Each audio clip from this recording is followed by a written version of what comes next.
Once upon a time, long before Bantir was known as a verdant hamlet at the foot of Mount Ungaran, it was nothing more than a dense forest filled with the sounds of birds, the rustling of the wind, and untold mysteries. The pine trees were not yet neatly planted. Boo City's stall selling warm sweet tea was yet to be seen, and the sound of passing motorcycle exhausts on the trekking trail was still unheard of. It is said that in the past, the land now known as Bantir Hamlet was a refuge. Not a refuge from love, as today's youth often assume, but rather an escape from royal conflict. In the 15th century, when the power of the Demak kingdom began to spread across the mountainsides of central Java, many people sought exile because they disagreed with the direction of the government. Seeking a quiet place to hide from the soldiers, they climbed the foothills of the mountain to a place then unnamed, uncharted, and untouched by the hands of ambition. The origin of the name Bantir. According to the stories of elders, the name Bantir comes from the word membantir, which, in Old Javanese, means to turn sharply or avoid. This story originates from a fugitive named Mbasaka, a former palace servant who decided to flee after being falsely accused of treason.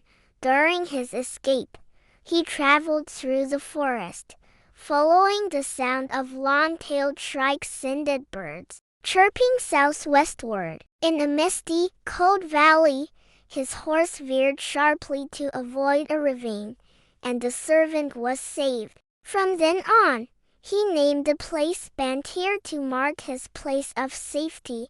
Mbasaka lived in the valley for many years. He built a bamboo hut, planted cassava and taro, and coexisted with the forest animals. Gradually, he became a kind of hermit, often sought advice by lost hunters or farmers from other villages passing by looking for rattan. People began to refer to the place as Pondok Bantir. Arrival of the first residents around the 1600s, descendants of Mbasaka began returning from their travels. One of his grandsons, Kinarda, brought dozens of families from the Ambarawa plains to settle there. They cleared land, felled trees, and built houses from ironwood. A spirit of mutual cooperation began to flourish. Each house had a small barn, and a stove that warmed the space in the early morning hours. Kinarda instilled a philosophy of self-reliance and maintaining balance with nature. He forbade the felling of trees above a certain limit, believing that the mountain slopes were inhabited by a guardian spirit, an old figure in a green robe who only appeared when the fog was thick and the bird song was silent. They called him Kiai Alas Bantir. The settled residents began to call themselves Wam Bantir. They raised goats, planted coffee, and nurtured the spring water from Mount Ungaran, which flowed through bamboo fountains. The tale of forbidden love and the crying stone seer is a legend passed down through generations on full moon nights. The story tells of a girl from Bantir village named Sarintan and a young man from Gadangdanak village named Jakawiria. The two fell in love at a young age, but their differences in social status hindered their love. Sarintan was a daughter of the village shaman, while Jaka was a son of the Gadangdanak village head, who was disapproved of marrying the son of a forest farmer. They often met secretly on a large rock by the small river now known as Kali Lusan. Legend has it that on the night they planned to escape, Sarintan's father enchanted the stone to absorb Sarintan's body to save her from the sin of forbidden love.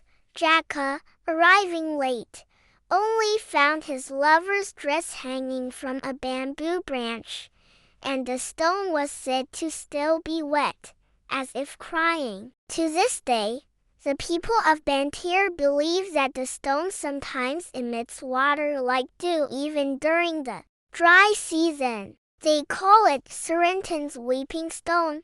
The role of Bantir hamlet in the independence struggle. The Dutch colonial period brought its own challenges. Bantir, hidden and difficult to access, became a safe haven for guerrilla fighters. A small cave behind the coffee plantation owned by Mbakromo's family is believed to have been a hiding place for fighters from Salatiga. The cave is called Guayankar Anchor Cave because it was from there that the youths anchored their determination to fight colonialism. During the Japanese occupation, many residents were forced to work as forced laborers building the road, now known as Jalan Sumuwono Bandungdan. However, many also hid under the shade of Bantir's pine trees, with the help of village elders who stored supplies in large bamboo holes.